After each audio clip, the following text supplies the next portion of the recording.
स्वास्थ्य व्यवस्थाएं चरमरा सकती हैं आज। क्यों? क्योंकि संविदा स्वास्थ्य कर्मी जो हैं वो आज हड़ताल पर चले गए हैं। कल स्वास्थ्य मंत्री के साथ बातचीत में कोई हल नहीं निकला, कोई नतीजा नहीं निकला, जिसके बाद स्वास्थ्य कर्मी आज से हड़ताल पर चले गए हैं। ऐसे वक्त जब सबसे ज्यादा जरूरत हेल्थ वर्कर्स की है और जो वर्किंग स्टाफ है भी या स्वास्थ्य कर्मी जो हैं, संविदा स्वास्थ्य कर्मियों के अलावा उनके ऊपर कितना प्रेशर आ जाएगा, उनके ऊपर कितना लोड आ जाएगा, इस वक्त ये भी जहन में रखना जरूरी है। क्योंकि एक एक व्यक्ति की जो हेल्थ वर्कर्स हैं उनकी अपनी अहमियत है। कोई कुछ काम करता है, कोई कुछ काम करता है, सभी के वर्क डिस्ट्रीब्यूट होते हैं।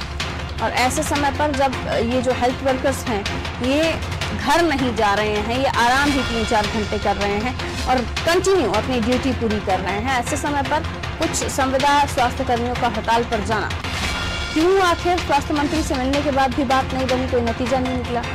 समझने की कोशिश करते हैं। राघव गुप्ता लगातार हमारे साथ बने हुए हैं।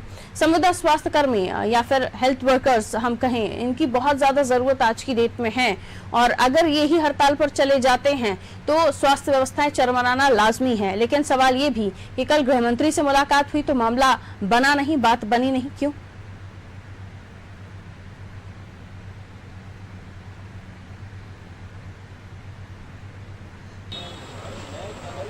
हाँ पारुल जी, चरमराई हुई मध्य प्रदेश की स्वास्थ्य व्यवस्थाएं हैं और चरमरा जाएंगे तो संविदा स्वास्थ्य कर्मी। इसके साथ ही अभी कुछ देर पहले ही खबर आई है कि नर्सेस भी अपनी मांग को लेकर हड़ताल पर जाने की चेतावनी दे रही थी।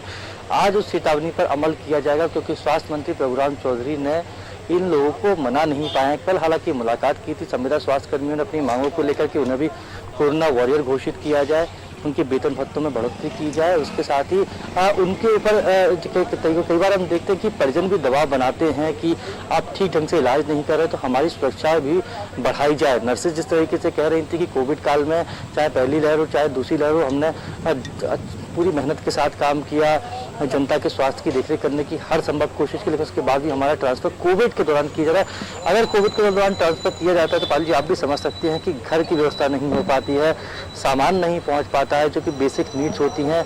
खाने पीने के लिए, चूंकि जब भी आप नए शहर जाते हैं आप उस शहर को जानते नहीं है तो खाने पीने की व्यवस्थाओं भी करनी पड़ती हैं, तो हर तरीके से आपको परेशान होना पड़ता है। तो इस तरह की परेशान हुई व्यवस्थाओं से बचने के लिए ही संविदा स्वास्थ्य कर्मियों के द्वारा जो मांग की जा रही है कि उनको बचाया जाए। नर्सेज भी यही कह रही हैं कि वर्तमान में जो व्यवस्था उसको बरकरार रखा जाए लेकिन व्यवस्था में तब्दीली ना किया जाए। अब आज देखना होगा कि अगर ये हड़ताल पर जाएंगे, जैसे कि चेतावनी दी गई थी, जो बात खबर सामने आ रही हड़ताल पर जाएंगे ही, तो फिर वैसे भी अस्पतालों में जगह नहीं है। Black fungus, white fungus, corona संक्रमण वैसे ही लगातार अपना प्रकोप दिखाता जा रहा है। अस्पताल में बेड्स की कमी है, हालांकि सरकार जरूर कह रही है कि बेड्स की पर्याप्त व्यवस्था है, लेकिन सरकार के आंकड़े क्या होते हैं, हकीकत क्या होती है वो भी आपको पता है। तो अब जब ये लोग हड़ताल पर जाएंगे तो चरमराई हुई स्वास्थ्य व्यवस्था मध्य प्रदेश की और चरमरा जाएंगी। बिल्कुल जाहिर है। और ऐसे समय पर ये सिस्टम में बैठे हुए लोग या स्वास्थ्य विभाग के बैठे हुए लोग, उनको सोचना चाहिए कि आखिर क्या इमरजेंसी हो गई है जो आपको ट्रांसफर करना पड़ रहा है। ज़रूरी कहीं पर स्टाफ कम है तो वहाँ पर एक्स्ट्रा आप भेज दीजिए, लेकिन खैर जाहिर है मंत्रालय में बैठे लोग हैं, काफ़ी सीनियर है, काफ़ी एक्सपीरियंस है, किस तरह से वो मैनेज करते होंगे ये उनके ही जहन में है। लेकिन ऐसे समय पर जब जैसे कि आपने भी कहा कि कोविड है, कोरोना है, तो कैसे भला आप इन्हें दूसरी जगह भेज रहे हैं जबकि व्यवस्थाएं कुछ नहीं हो पाएंगी, ये भी सभी जानते हैं क्योंकि इस वक्त पूरे जगह पर लॉकडाउन है।